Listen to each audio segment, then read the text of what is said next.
반갑습니다. 이제 두 번째 시간이 되었습니다. 지난 시간에 제가 공부 재료로서의 강의에 대해서 말씀을 드린다고 했는데 바로 강으로 이렇게 얘기가 넘어가 버리면은 좀 재미가 없습니다. 사실 공구강, 탄소강, 합금강, 뭐 금연강 여러 가지 종류가 있습니다만 그건 화학적인 얘기고 그보다도 우선 그 강을 만들기 이전에 철에 대해서 얘기를 좀 하고 뒤쪽으로 이렇게 본격적으로 들어가도록 하겠습니다.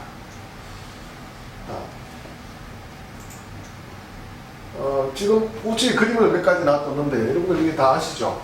이게 마징가 제트고 뭐 그랜다이저 이런 거는 아마 한 40 중반 50 넘으신 분들이 좀 많은 것 같습니다. 이건 무슨 캐릭터입니까? 잘 모르시겠죠? 철인 28호라고 합니다.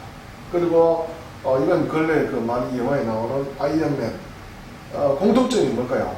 좀 철이죠.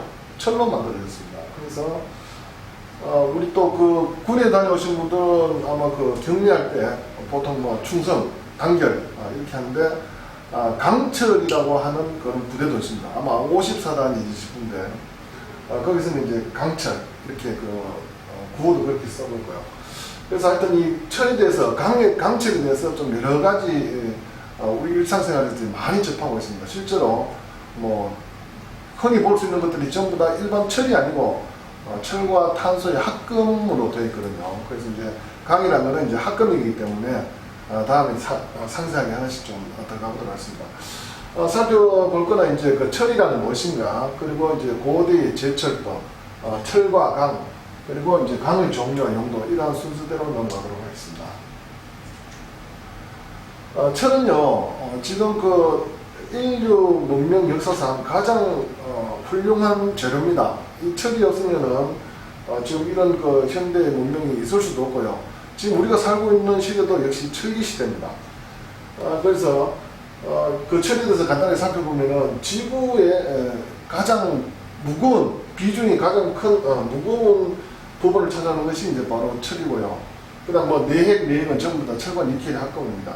그리고 사람 몸에도 이제 적혈구와 뭐 뼛속의 어떤 그 원소로서 한 작은 못 정도 한 3g 정도의 철이 포함되어 있고요. 그래서 생명의 활동하고도 완전히 직결되는 그런 원소라고 볼 수가 있습니다.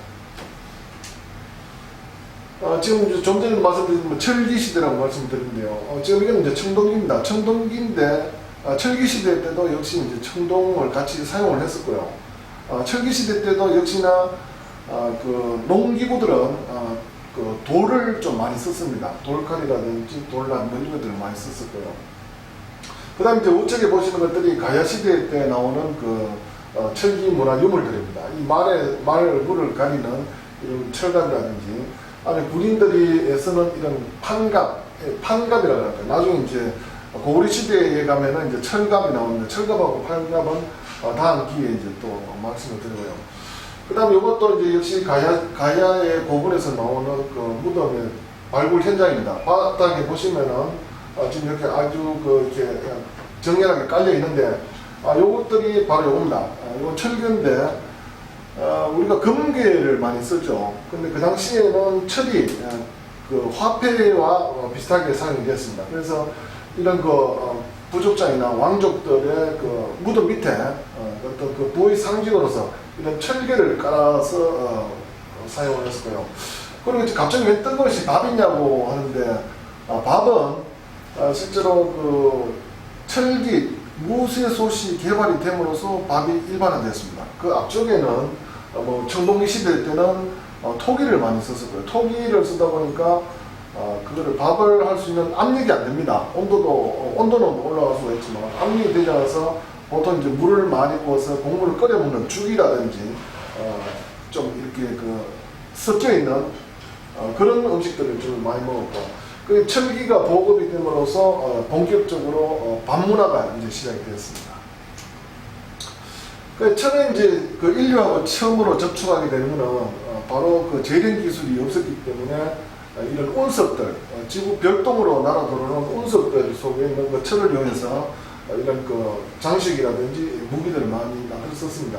지금 왼쪽에 보시는 게 투탕카멘, 여러분들 그 황금 마스크로 잘 알려지는 그 투탕카멘 왕에서 나온 그 부장품인데, 요거는 칼 성분을 조사를 해보니까 운석철, 그래서 별똥별에서 나오는 철로서 만들었습니다. 투탕카멘 시대에는 역시 아직 그 청동기 시대에 머물러 있었거든요. 그리고 우측에 보시면 여러 가지 이제 운석에 나온 철로서 만든 그 무기들이고요. 요것들이 이렇게 생긴 것이 이제 그 운석철이라고 합니다. 별똥별에 들어있는 그 철로 된 그 별똥별입니다. 그래서 본격적으로 서양에서는 1700년대 후반부터 이제 그 철에 대한 그 개발이 많이 시작됩니다. 지금 최초의 그 철로 만든 그 다리는 철교죠. 철교는 아이언 브릿지라고 1780년대에 이제 건립이 됐는데 지금 아직 있습니다. 그 실물이 그대로 남아 있고요. 그다음에 우측편에 보시는 것이 이제 기관창 트레비싱이라고 이제 1800년도에 이렇게 그 바닥에 궤도를 깔아놓고 사람들한테 시연을 시켜주는 그런 철도도 개발이 됐고, 그 다음에 이제 그 좌측 하단에 보시는 것이 이제 그 네메시스호라고 최초 철갑선입니다. 이게 철선인데 전기 기관을 동력으로 해서 지금 이제 뒤쪽에 그 보시는 것이 그 청나라의 그 함정들인데 역시나 철갑선하고 목선하고는 이제 상대적으로 비교도 안 되죠. 그리고 또 요거는 철로 만든 그 구조물입니다. 건축 구조물인데 수정궁이라고, 크리스탈 팰리스 수정궁이라고 하는데 1851년에 지었고요. 여기서 만국 박람회라는 것이 최초로 열립니다. 그러다가 이 건물이 1936년도에 화재로서 다 소실이 돼서 지금은 남아있지 않습니다. 그래서 지금 이거는 전부 다 영국에서 개발되거나 건축되거나 만들어진 그 철로 만든 구조물들이고요. 그래서 영국이 산업혁명과 더불어서 가장 큰 그 경제 강국, 그리고 또 무역이라든지 아니면 군사 강국으로 우뚝 설 수 있었던 것은 이런 철 문화의 바탕을 둔 그런 영향이 가장 컸다고 볼 수가 있습니다. 그리고 말이 나온 김에 좀 전에 네메시스에 대해서 간단하게 설명드렸는데요. 이게 그 아편 전쟁하고 바로 직결이 됩니다. 아편 전쟁이 왜 일어나느냐면요.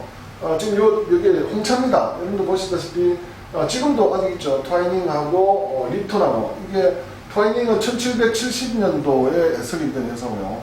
그 다음에 립톤은 1840년도에 생겼습니다. 그래서 영국인들이 차를 중국에서 수입을 해먹는데 그 대가로서 막대한 은이 이제 중국으로 넘어가게 됩니다. 그래서 영국에서는 그 은을 국부의 유출을 막기 위해서 잔머리를 굴린 것이 삼강무역이죠. 삼강무역. 그래서 인도 벵갈 지역에 있는 아편을 수입을 해서 중국에 팔고 그 금액을 대가로서 이제 그 차를 수입해 오려고 그렇게 했었는데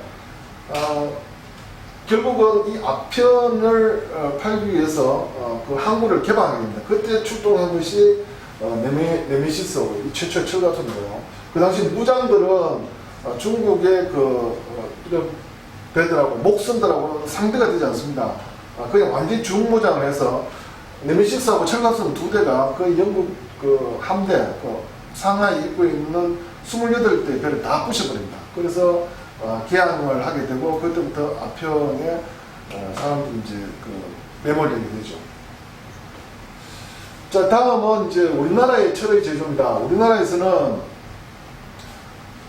고구려 이전에도 이제 고조선 시대부터 이미 그 철에 대한 기록이 좀 있습니다만은 유물들이 나오고 있습니다만은 고구려 때에 가장 이제 우리 철기 문화가 좀 발달되었다고 볼 수가 있고요.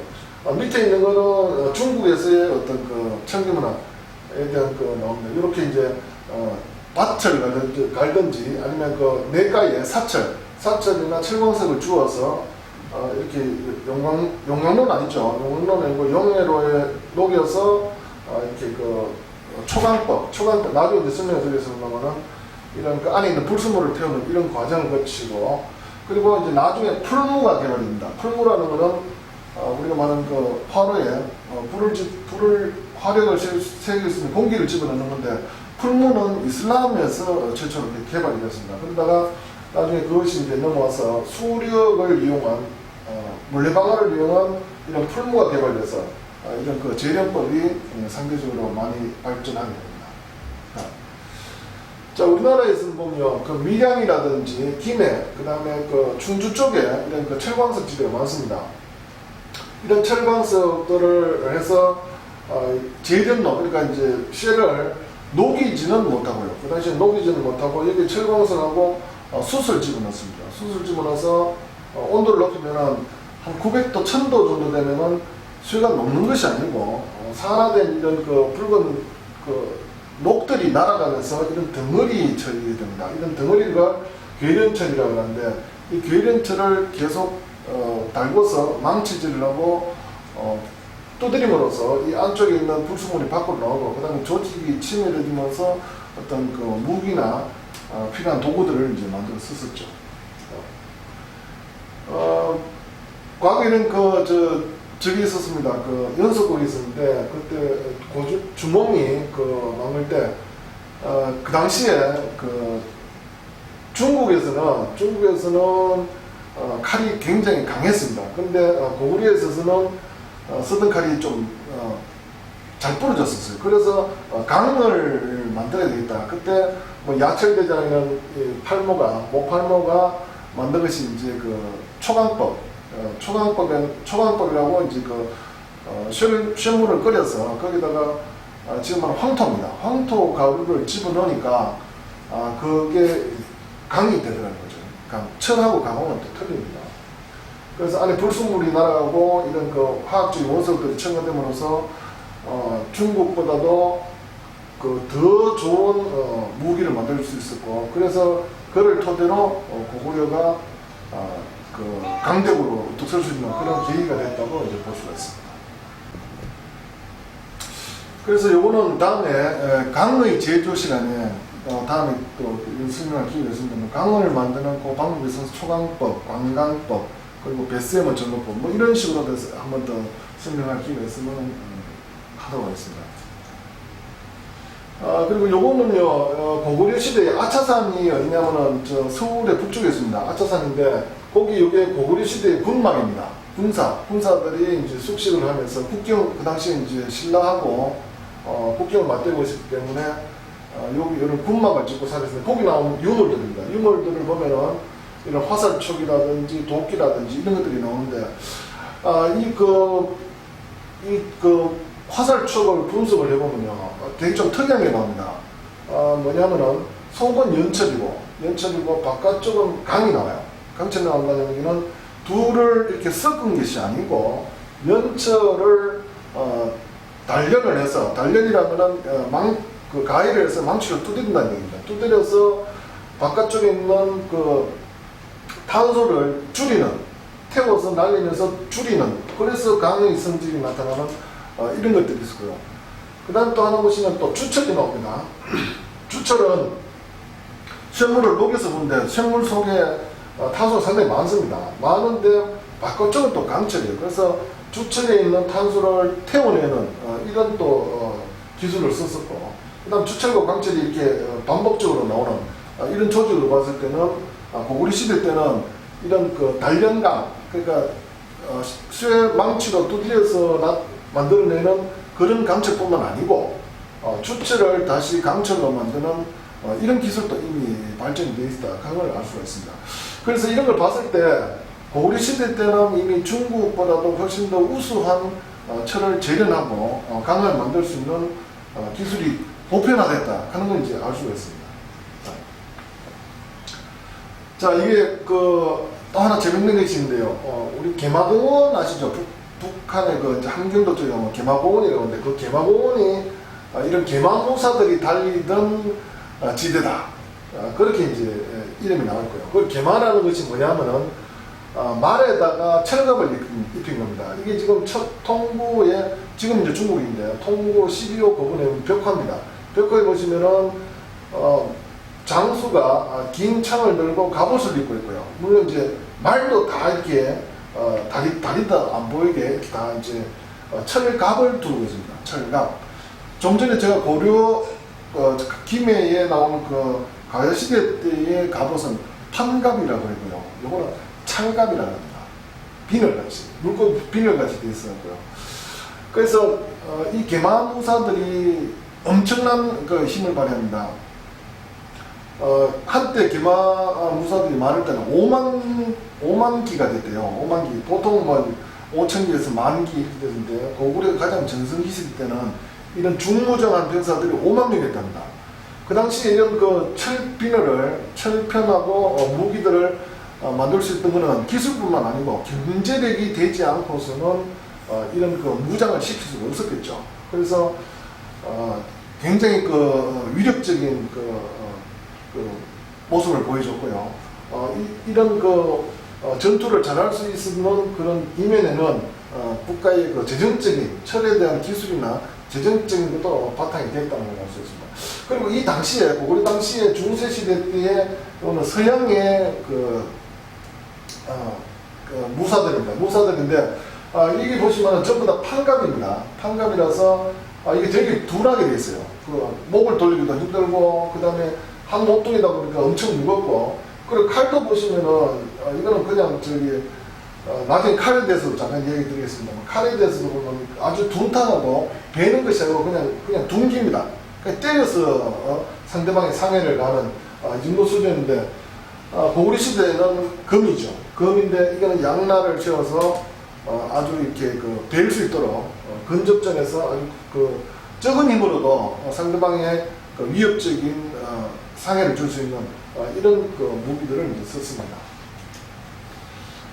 그리고 요거는 이제 에밀리전입니다. 경주 박물관에 가면 있는데요. 요거에 대한 얽힌 얘기도 상당히 좀 재밌습니다. 종목에만 해도 거의 한 19톤 정도 됩니다. 19톤. 동이 2만 관이 들어갔다 그러니까 한 19톤 정도 되는데, 실제로 이 종을 매달기 위해서는 이 구조물 위에 어떤 이쪽에 보시면은 용류라고 요 구멍이 있습니다. 여기에 구멍 직경이 8.5cm 밖에 안 됩니다. 그래서 처음에 이거를 경주 박물관에 옮겨서 종로에다 걸라니까 도저히 이 구멍 속으로는 너무 가늘어서 지금 현대 기술로도 8.5cm의 그 봉을 집어넣으면 다 휘어집니다. 이게 종목에만 19톤이지만은 그 하중을 할 때 그 충격을 합치면 한 25톤 정도의 그 하중을 받쳐줘야 됩니다. 그런데 아무리 계산을 해도 무슨 특수화건이든지 쇠 사슬을 꼬아서 하든지 간에 15cm 이상은 돼야지 이 종을 무게를 붙여준다고 했었는데, 그래서 결국은 찾다 못 찾고 1500년 전에 만드는 그 쇠막대를 그대로 지금도 쓰고 있습니다. 그리고 그만큼 당시에 그 철을 만드는 그 기술이 좋았고, 나중에 이제 우리가 분석을 해보니까 얇은 강철을 김밥 말듯이 이렇게 돌돌돌 말고 또 때리고 단련시키고 이렇게 열처리를 하고 그렇게 해서 만들어졌다고 합니다. 그래서 1500년 전에도 이렇게 큰 엄청난 기술이 우리가 이미 가지고 있다는 걸 이제 알 수가 있습니다. 그리고 이제 다음 시간에는 이제 강에 대해서 이제 말씀을 드릴 건데, 초기 나오는 고대 시대 때는 괴련철을 만들었습니다. 철을 녹인 것이 아니고 철광석에 있는 그 녹성분을 끄집어내고 거기서 해면철, 괴련철을 만들어서 그걸 이제 두드려서 강을 만들었는데, 강과 철하고 그 차이는 이렇습니다. 탄소입니다. 탄소의 성분 함량에 따라서 일정 성분보다 없으면은 탄소가 적으면은 연철, 아예 없으면 순철이 되죠. 순철이고 아주 적으면은 연철이 됩니다. 그리고 탄소가 2% 이상 올라가면은 이제 주철인데, 주철은 우리가 쉽게 말하면 소뚜껑하고 똑같습니다. 옛날에 무쇠솥에 있는 그런 아니면은 우리가 연탄을 뗄 때 연탄을 연료로 사용했을 때 연탄 불 뚜껑 이런 것들을 썼는데, 그것들은 떨어뜨리면 잘 깨지죠. 그래서 그거는 취성이 나옵니다. 취성이라면 이제 잘 깨지는 거고, 경도는 높습니다만은 취성이고, 그리고 연철은 지난번 석쇠에 대해서 한번 말씀드렸습니다. 철사를 만들기 잘 늘어나야 되니까 말랑말랑하게 되는 성질이 이제 연철인데, 이건 탄소가 상당히 적어야 됩니다. 아주 적어야 되는데 그 중간에 있는 것이 잘 깨지지도 않고 무르지도 않고 가장 많이 쓰고 있는 부분이 이제 강이 되겠습니다. 이게 탄수강인데 다음 시간에는 강의 종류에 대해서 또 설명을 드리도록 하겠습니다. 감사합니다.